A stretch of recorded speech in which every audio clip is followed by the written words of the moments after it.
now, here are Kelly Ripa and Ryan Seacrest.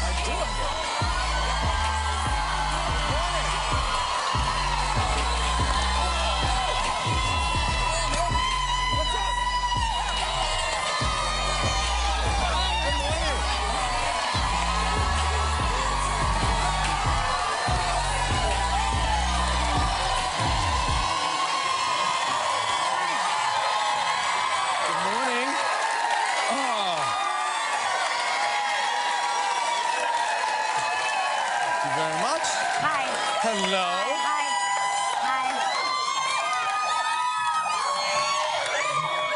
Guys, everybody, how handsome is Ryan Seacrest on Wednesday? You told me we were going out for lunch later. You look like a GQ model.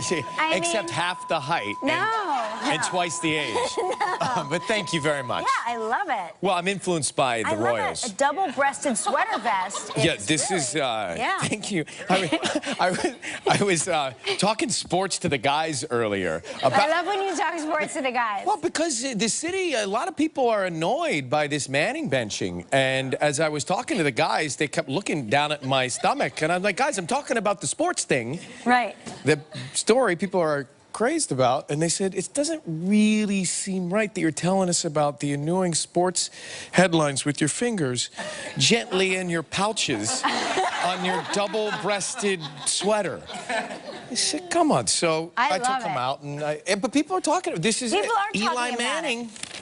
He's benched after, this is the story, after 210 consecutive starts in the regular season. Right, right. It's a rough ending. The team not doing well, so the coach has benched him. But why blame the player when you can blame the Gelman of it? Blame the producer. Right. Blame someone else. It's Gelman's fault. It's Gelman's fault. Yeah, no, this is, to me, this is the tough thing about New York City. I think that if you play sports in New York City, it is like you experience the highest highs and the lowest lows. Like when you are on top and you're winning, you can do no wrong. It doesn't matter. You can do no wrong. If you lose, you better move. You better pack up the kids. It happens that fast. Yeah, you get out of town because it is that fast. But it's not a bad streak. I mean, he's second in NFL history to Brett Favre. Favre. I won pouches. You want pouches? No, I won pouches. You know what, Ryan? You're pouches for everyone.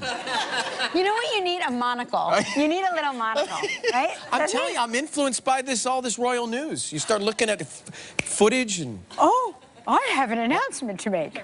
Okay.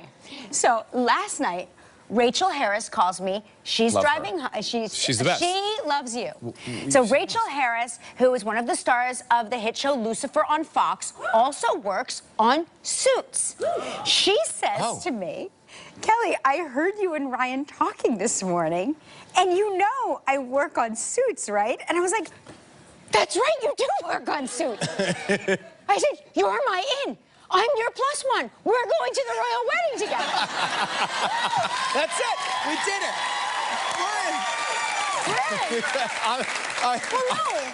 I'm out. Rachel's in. No, you're not out. We need a +2. No, but you're going with Daisy Ridley. Oh, remember? I think I can quote her by saying, that's not going to happen. No. I think that's what she said. I'm pretty sure she said that you two were going together, and then I was like, oh, great, now I'm out. And then Rachel was like, I work on Suits. I'm like, I'm back in. I'm back in. That's the show she just left, literally. She just left, just now. She was doing Suits. She's back in LA. I'm going to the royal wedding. I wonder what her husband Christian is going to say about it. And who's performing at so many things. We've got to get you the right dress. There's lots to do. I need the right fascinator because I can't wear the same fascinator that I wore to Kate and Will's wedding when I watched it here at 4 o'clock in the morning in the studio. That would be a really. I couldn't possibly wear the same fascinator. No. Nations will talk about it. It's crazy. Tens of people will discuss it. It's all very exciting. So they announced it's going to be a May wedding. A May? Right? Yes. So, May is lucky for weddings. I got married in May. Right, and it's the greatest marriage I've ever seen in my life, you and Mark. It is. Yes, it's so great. We're living in separate countries. I know. Well, hey, whatever it takes to make it work. Exactly. So she's leaving Suits, right? Rachel confirmed that. Yes. And she's not going to be on television anymore. But the irony is that she will be on the most televised event of the year in the UK with this wedding. Right, yes. It will she'll be right back on TV? Massive, massive, yeah. It's very exciting. I just think it's like, it's a happy story. And can't we all use a happy story right now? Oh. Are you going to cry? I cried tears of joy. Wait, this is how genuine and sincere Ms. Ripa is. The tear ducts are working right now just for wanting happiness and happy stories. I'm emotional about it. I have a happy story for you. Okay. So, I do the show with Kelly, and then immediately after, I broadcast a live morning radio show in Los Angeles. I had heard that. Yeah. The studio's right below us. Yeah. Sissany is my co-host on that show on Kiss FM in Los Angeles. Publicly, Sissany had talked on the show about having a miscarriage. Yes. And it was, I mean, I had never been close to someone that had had that happen to them. And it was very, very difficult and emotional. I get nervous even talking about it for her and Michael. And she said to me, but we are trying again. And they were trying, as you know, for months and months and months. And she called me the other day and she said, I have great news. We are pregnant. So I want to wish her congratulations. And she said, but wait, I have more to tell you. And here is exactly what happened when she told us all the news. So we heard the heartbeat, and it was awesome. And then we heard the other heartbeat. What? No! You didn't tell us that! You're having twins? You were twins? I'm having twins. What? Happy news. Is that... I'm gonna cry. Tio is crying. Tio's crying. Como se dice? Tio's crying. Tio Ryan is crying. Oh my gosh. And it just makes you... I'm so happy for her. She's such a good girl, and I'm so happy for her. It was, she put on such a brave face every day doing that live show, and it's a fun show. It's like the show. It's a lot of fun and craziness. And you just, you stop and you realize the universe works in mysterious and amazing ways when you look at that entire journey. So congratulations to Sissany and Michael. More good news. It'd be great if she named them Kelly and Ryan. Oh my God. Kelly and Ryan, those are great names for a baby. And when they're birthed, they're our size. I know. Does she want to pray? Right.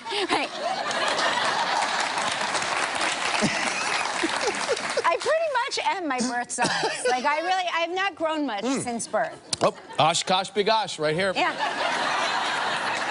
My mom is so funny. My mom talks about, like, my kids are so big. Like, our kids, Mark and I are not big people, and our kids, we have large kids.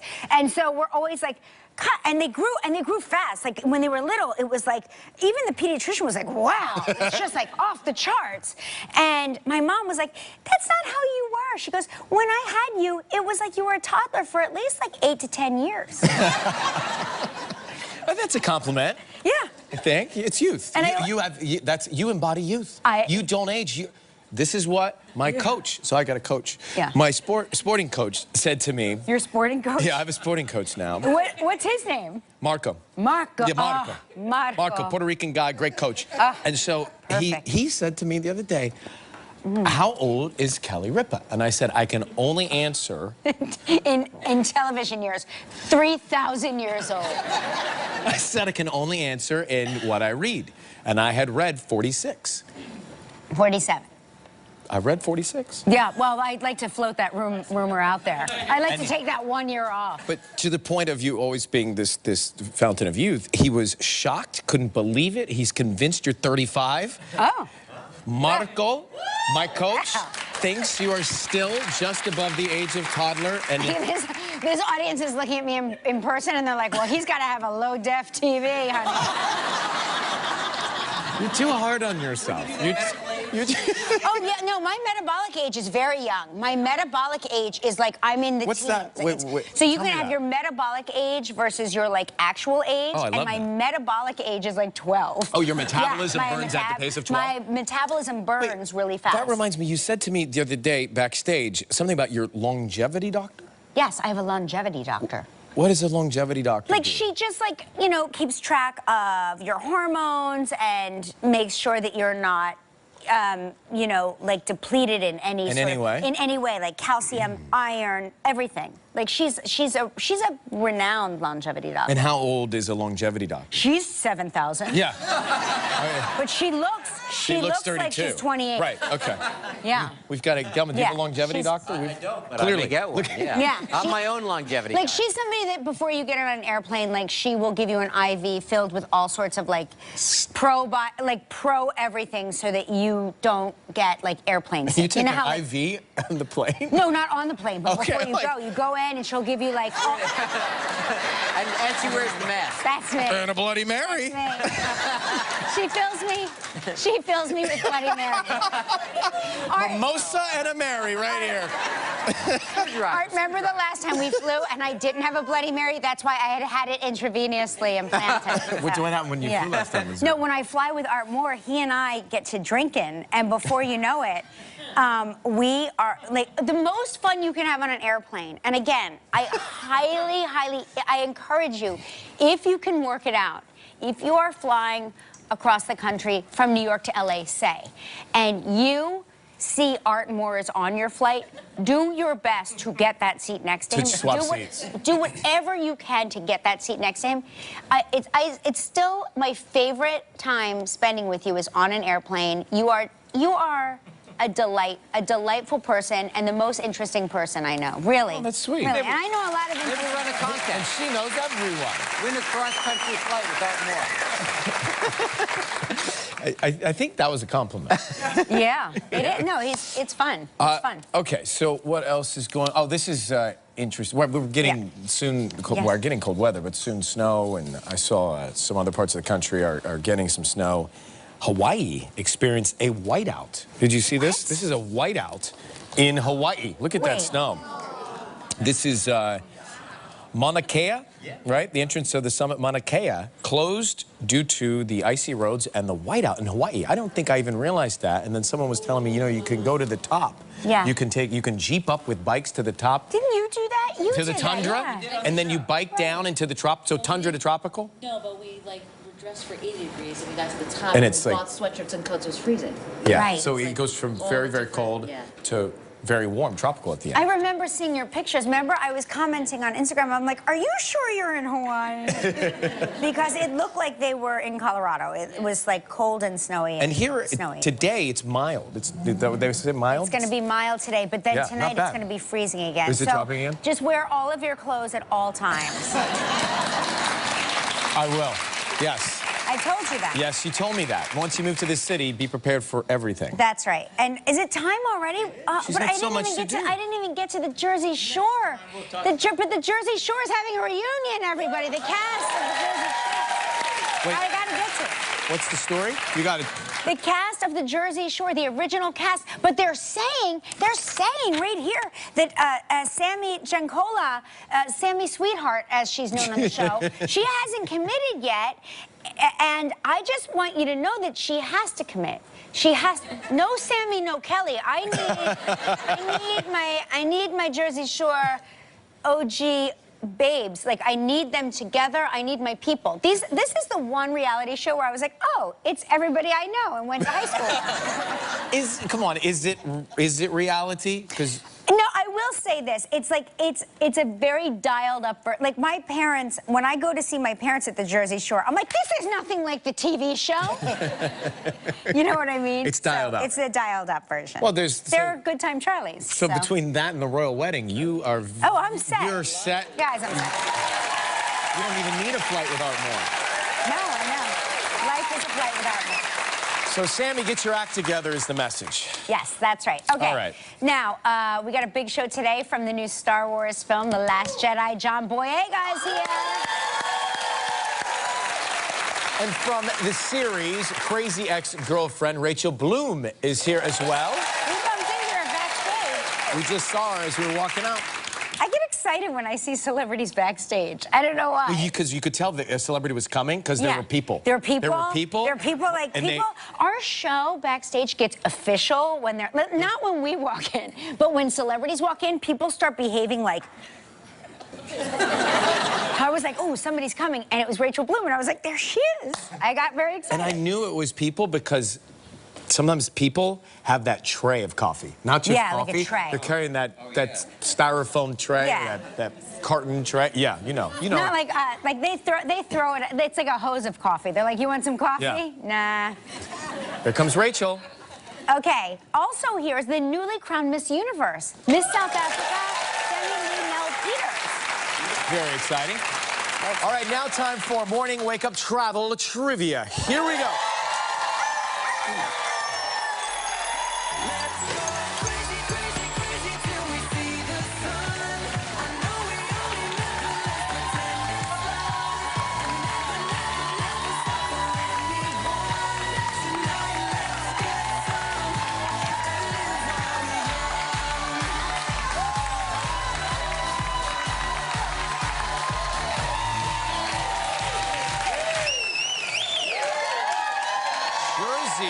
Jersey's own. Frankie Gaston, Jersey's own. Guess what? I didn't even need to look at the card. I knew you were a Jersey girl. I could tell. You got it, Jersey.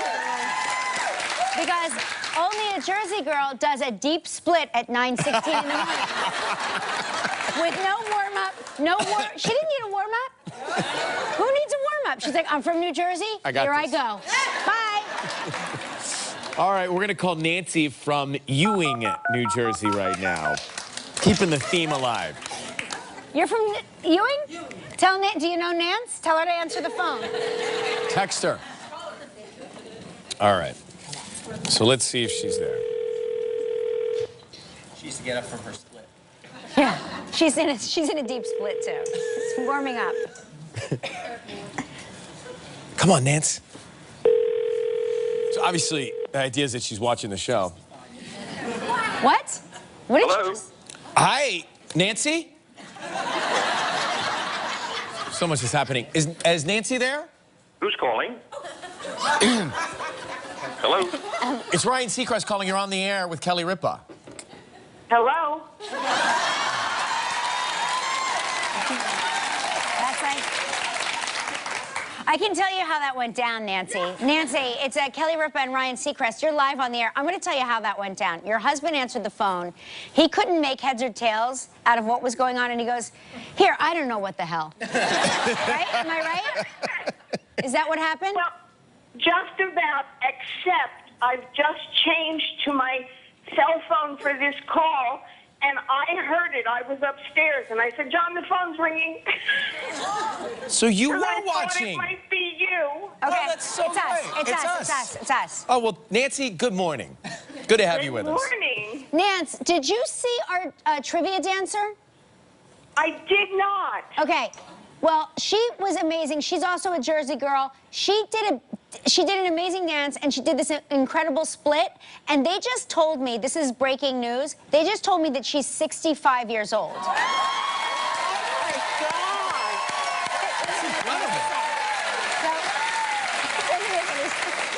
That's amazing.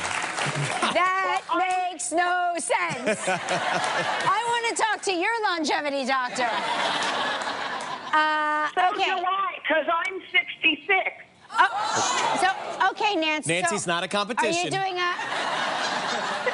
Are you in a deep split right now? No way. All right. Well, we'll do some stretching after the show. All right. Okay. I'm gonna spin the wheel, see what you're playing for.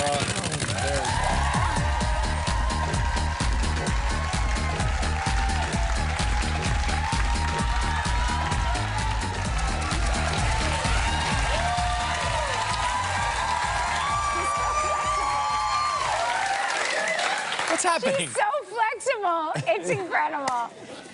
Incredible. Okay, this is a great prize, Nance. The St. James's Club, Morgan Bay, St. Lucia. 7 days. 6 nights. There were women here from St. Lucia yesterday. Did you meet the women? I did not. They were happier than everybody else. Well. Seriously. 7 days, 6 nights in a 1-bedroom What's it include? View suite, all inclusive. It includes all. This trip is provided in part by Hotels.com. It's a prize valued at $8,300. You have 20 seconds and only one guest. Good luck, Nancy. Nancy? Yes? Okay.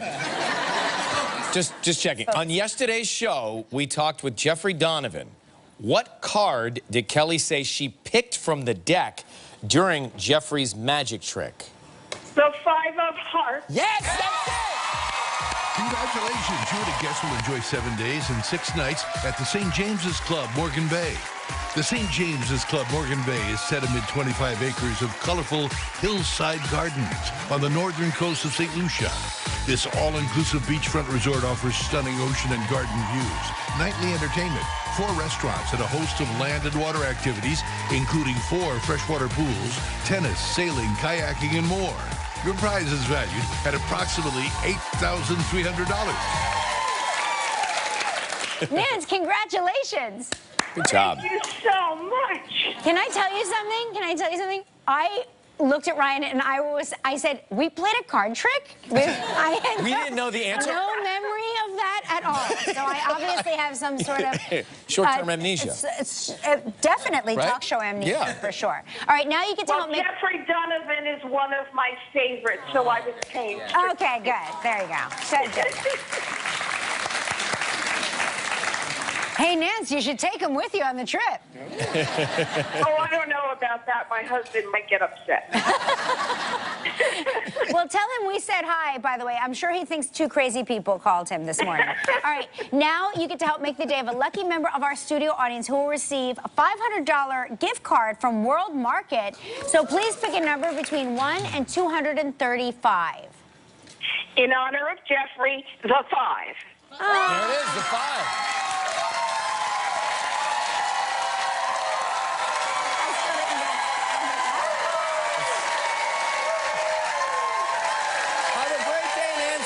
Thank you for watching us. Coming next, Boyega is here. Still ahead on Live, we'll talk with the newly crowned Miss Universe from crazy ex-girlfriend Rachel Bloom. And coming up next, Boyega.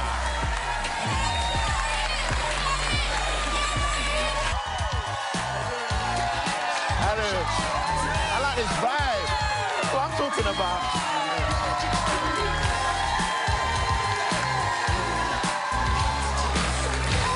I like this. I like it. Good to meet you, man. Nice to meet you. Good to see you, Thanks man. for coming. Yeah, no worries. So Yeah, you smell. good. Oh What my is that gosh. scent? I don't know. I think it's a Hugo Boss or something. But I know I drenched myself. vanilla. It's so nice. I'll come to see you guys. You know what I mean? Oh, it smells good. Yeah. Let me ask you a question. You just danced on out here. It was very sexy. Do you do a deep split? Can you do a deep split? I saw that happen. Yeah, you there better she count is. me She's out. right there. Where is she? Oh, babe, I love you for that, but yeah. No, I can't. No deep split for you. Yeah. I saw Ryan you try. he just attempted it, and I I'm not tried. sure he's going to be okay. How'd it go? It's not going well. He's not. Right. No. Right. Yeah. I Anyway. need ice and Ben Gay now. Yeah. Sorry, mate. Now, the holidays are around the corner. Will you go home and get to see your family, or are you going to be on a press tour the whole time? Oh, no. The press tour is easy on me this time, but I'm going to go home back to Nigeria. In Africa. Wow. Yeah. So most of my family are in Nigeria. I'm throwing a party over there. It's gonna be pretty. Yeah, throwing a party? Tell us about Nigerians. Like, when you throw a party, what happens? Give me, like... When we throw parties, we make the party so good, so well. Yeah, no, but it's part of culture to celebrate, especially when you're coming towards the end of the year. It's a spiritual time in Nigeria as well for everybody to cross over with new prayers and new thoughts. So yeah, going back home is the best thing. But it's very hot. Oh, right? It's 95 degrees type. 95 degrees. It's like Christmas Day. I need to be in Nigeria. This is what I you need to be in Nigeria on Christmas Day. But it's like, you know, with that Atlanta dry heat, sometimes it's a bit much, but it's going to be good this year. I like it. Yeah. Listen, we are available to travel. If you need any travel companions, we're I mean, the tan is going to be ridiculous. Especially tan? for you, bro. For me, bro? Yeah. I mean, I need a ridiculous tan, bro. All right. If you're good with that, Right. it's all good. He's really utilizing his pockets. I know. I love this get up, man. That's what I'm talking about. That's real. good. Thank you. Yeah. It is, I couldn't do the split because my vest is too tight.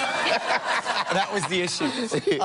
So you have great experience in the theater. It's always interesting to hear from actors in film what they've taken from theater that they apply in their movies. Is there something that you've taken along that you like to? It's like various different warm-ups that I apply in movies, especially when it's a dialogue-heavy scene. So you go through like red lorry, yellow lorry, red lorry, yellow lorry, red lorry, yellow lorry.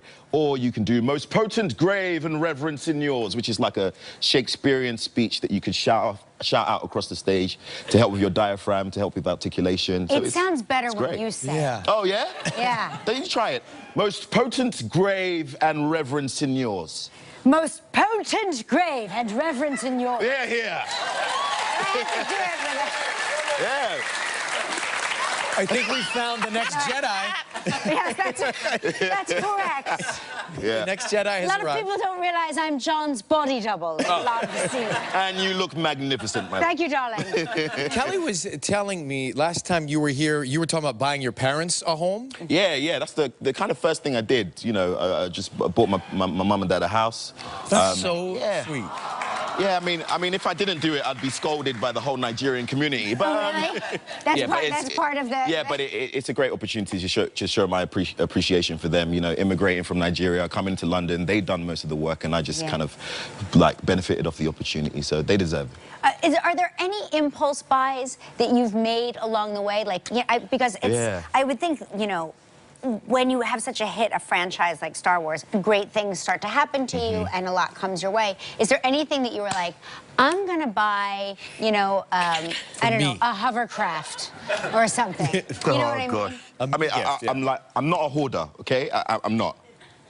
But I did buy like a lion sculpture that was supposed to be for an outside garden. I ended up putting it beside my bed.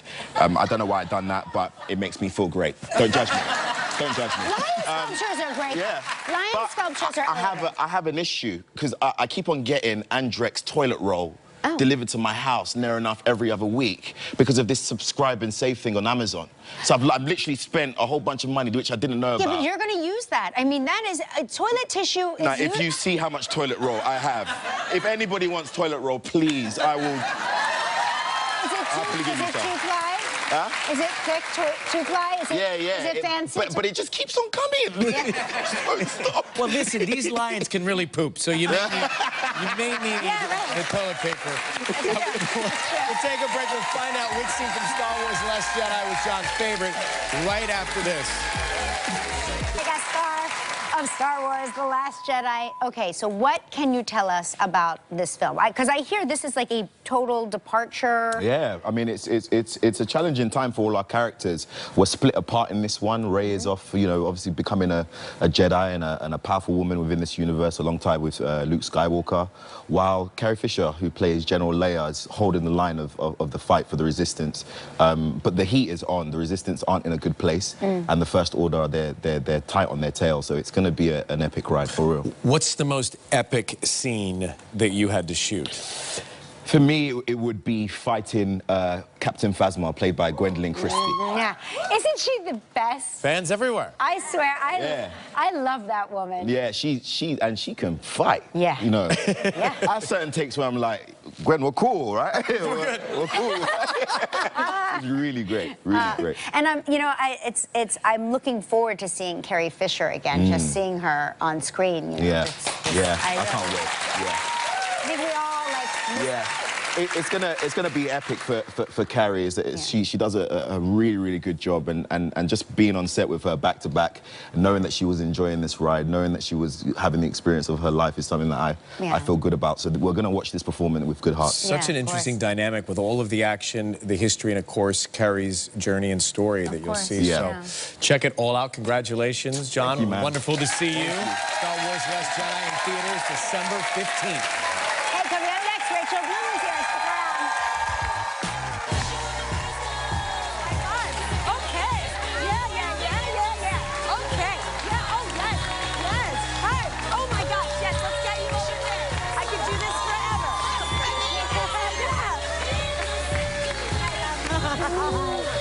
How are you? It's about time, right, Rachel? Yes. a Southern California lady right here. Are you guys from West Covina over there? Where are you guys from? Glendora. Glendora, right there. Well, these are your people. The show's not based on anyone, but the guy who inspired the show to be set in West Covina that I had a crush on in high school is from Glendora. So Crosstown the rivals. character is not based on him, but the idea of I always wanted to go to Glendora because I imagined it was this paradise of love. Are you okay in the cold? I mean, are you surviving? Do you feel chilly? Well, I lived here for 6.5 years. Oh, you and did? I love the cold. Yeah. You know, it was 90 for Thanksgiving in Southern California. Were you there then? Yeah, it was so weird. I didn't feel like I earned a feast because the whole point of the feast is like you feast to survive the winter, and there's no surviving anything in LA. It's very easy to survive there. It's. I have to say though, I was for the last year. I was on a weekend in December in Beverly Hills, and I've got to tell you, it was magic. The glamorous palm tree, which we can agree is the most glamorous and cosmopolitan of the tree world, wrapped in lights. Santa Claus. On what's that? The fancy Rodeo? Rodeo Drive. Yeah, Santa Claus suspended in the air over the rain. street. Yeah, over the There's street. a whole weird like Southern California Christmas aesthetic because I grew up by the beach. Right. And so you get into this like whole beachside Christmas genre where it's like Santa on a surfboard. Yeah. Reindeer on a surfboard. It's pretty much just like anything on a surfboard. It's so exotic and glamorous to somebody who grew up on the East Coast. Yeah. I can't wrap my mind around it. Well, what they do is they just hang a fake Santa Claus over the street on 2 wires. That wasn't real? No, and That they wasn't light it real up with Santa? electricity. That's He doesn't live no, he in doesn't Southern live over the California. Rodeo Drive. I bet he has a house. Now, do your parents, like, are they into the holidays? Or do they get into the holiday spirit? Yeah, I mean, we're technically Jew. I was raised pretty secular, but we're technically Jewish. Although my mother and I both sang in choirs all of our lives, so we know every song about Jesus. We know every song about Jesus in 3-part harmony, and I grew up listening to Christmas music. I'm the opposite. I know obscure Hanukkah songs that nobody else has ever heard of, and I entertain this audience. Could you take us to break for Formula One? No, I can't. I'm trying to think of any in my head, and But did you have the menorah and the Christmas tree? We didn't have a Christmas tree, but we had the way that we kind of honored our tradition was we had a lot of different types of menorahs, and they were all very kitschy. Yeah. Like we had like a Disney menorah and a school bus menorah. Oh, cool. And like we just have a lot of like Jewy trinkets in our house is like the only way to really like describe our taste. Yeah. I like it. Yeah, I love it. It's great. Yeah. I think it's, Oh. I like it. Okay, yeah. Come on, sing for us during the commercial. When we come back, we'll find out what big changes are happening in season 3, Crazy Ex-Girlfriend, right after this. Be right back. What a beautiful holiday song that is. Thank you so much. Maybe she's not such a heinous bitch after all. Did you write that yourself? I wrote the lyrics to it and some of the music, and I co-wrote it with Adam Schlesinger. There are 3 music writers on my show: me, Adam Schlesinger, and Jack Dolgen. And the combination of the 3 of us write every song on the show. Is that your favorite genre of song to perform? It's like I really enjoy that. That's one of my favorites. That's the first time that we've done a kind of Phil Spector, Ron Netz inspired song on the show, and it was really, really fun. And that song especially was very, very emotional. There's a whole bridge about how this song sounds like I'm falling in love because when we're finding a mate, it's our parents we're thinking of, about how our parents establish the pattern of love relationships throughout our life. But this season has an interesting dichotomy of humor and also some darker, more serious things happening at the same time, with musical numbers, too. Yeah, I mean, the musical numbers kind of highlight and balance out the seriousness of what we're doing. Right. I mean, my show's about a woman who gives up her life to move to West Covina, California, to chase this guy that she's in love with. And throughout the 3 seasons, we've explored that it's kind of not really about this guy, that it's about her own point of view. It's almost like Fatal Attraction, but like from a woman's point of view. Just giving them a primer on the show. Right. And this season, just spoiler alert, my character went to some very dark places. She kind of imagined that she was in this stalker movie, and then the next episode actually attempted suicide. And then the episode after that was diagnosed with something called borderline personality disorder, which is something that we've been building to for quite some time. Right. I think that, I've got to tell you, I think your show hits all the right marks. It really does. Thank you. You cover this incredibly dark stuff, but in such a way that it's watchable and people aren't afraid of it. Yeah, and to me, I think that I don't know, darkness goes hand in hand with comedy. I mean, every single comedian and writer I know is quite a dark person. Right. And I think that comedy comes out of trying to find a way to relieve that tension. They say tragedy plus time can equal comedy. It's very, very true. I mean, I once read a book about why do we find things funny, and it's a way to literally indulge in and relieve our aggression in a safe way. That's what the book Well, thank you for all the relief. It's nice to see you. We appreciate it. We appreciate it. Hey, Crazy Ex-Girlfriend here. It's Friday nights on the CW, so make sure you check out Rachel Bloom. Coming up next, Miss Universe is here. Stick around. All right. It's good to see you.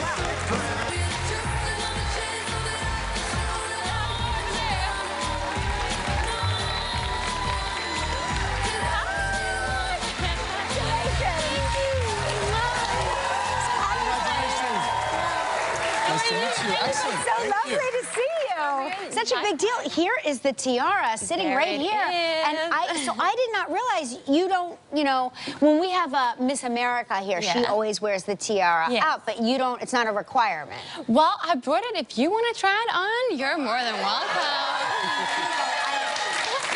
You mean what? She's been dying to. Yeah. She was rehearsing this in the commercial break. She was? Ryan, do you want to try it first? I've done it before. You've done it before? Oh, this is amazing. Oh, wow. You're a natural. I mean, it does fit. It fits. It definitely fits. It's actually a little tight. It's stuck. It's stuck? I'm sure we can make a plan to get it off. So it's fitting. You should, keep it for the How day. gorgeous is this woman? No, listen, Like, I've got to tell you something. I was watching you when you won, and here's what I know. Okay. It's safe. Here's what I noticed. When you won, you were very emotional. I was.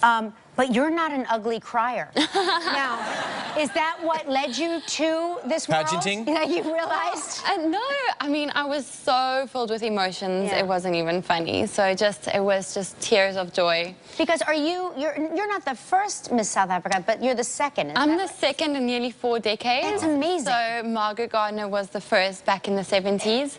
Right. So I'm so happy to be the second. It's a big deal. So she talks about the good crying. Yeah. What's the most challenging or stressful part of the pageant? Do you know what? To keep your room tidy, because you're two girls Really? sharing a room with, like, between the two of you, probably 10 suitcases. So One bathroom, 10 suitcases. Exactly, That right? makes sense. So yeah, I think that was like way worse than who was your anything. roommate? I was rooming with my neighboring country, Namibia. Oh, okay, Yes, that's nice. yes, and we both speak Afrikaans. It's our native languages. So That's great. So it kind of felt like boarding school, like, you know. So that was wonderful. How many languages would you say on average are represented in that pageant? Because I would think there's so many countries where many of the contestants speak multiple languages, not just one or two, but multiple. Exactly, yeah. So. I mean, a lot of the contestants at least spoke 2 languages, so their native language, and most of the contestants understood English and could speak a little bit. But that's actually a very interesting fact to find out. How many? But I would assume... Google it. Google it. Google it. And here, hold this for me while you're back there. You know, we were talking about you earlier, and there is the most unbelievable story, something that happened to you, this carjacking. Can you tell us what happened and how you got out of the situation? Sure. I mean, it's something that's very unfortunate, and it's quite common in South Africa, carjacks. So I was on my way to an event, broad daylight, got stopped at a robot, held at gunpoint by, well, 3 guys. There were 5 men surrounding the car. But the good thing about that was about 3 months prior to that, I did a course called through Women Empowered, an organization that teach you how to think, how to stay calm, and how to react in a situation like that. Alone? I was alone in my car, With 5 people surrounding your vehicle? Yes. So what did you do? So I was taught to surrender immediately, get out of the car. That I did, took the safety belt off, got out. But when I was about to run away, I just told him, take everything, you know, just take everything, just leave me alone. And when I was about to run away, he grabbed me and pushed me back into the car, trying to get me to the passenger side. And that is just when I said, you can take everything. I mean, everything can be replaced, but you're not going to take me. I don't know where you're taking me. Nobody would even know that I'm gone. And what I learned in the course that I did through the organization was, it's not a self-defense course, but they teach you one mechanism to use that's really dangerous, and I wouldn't recommend it for anybody at home. Right. But it's to punch someone in the throat, because it's easy. Yeah. You're not going to remember to pull the pinky, poke the eye, pull the Live will leg, return right? in a moment. Yeah, right. So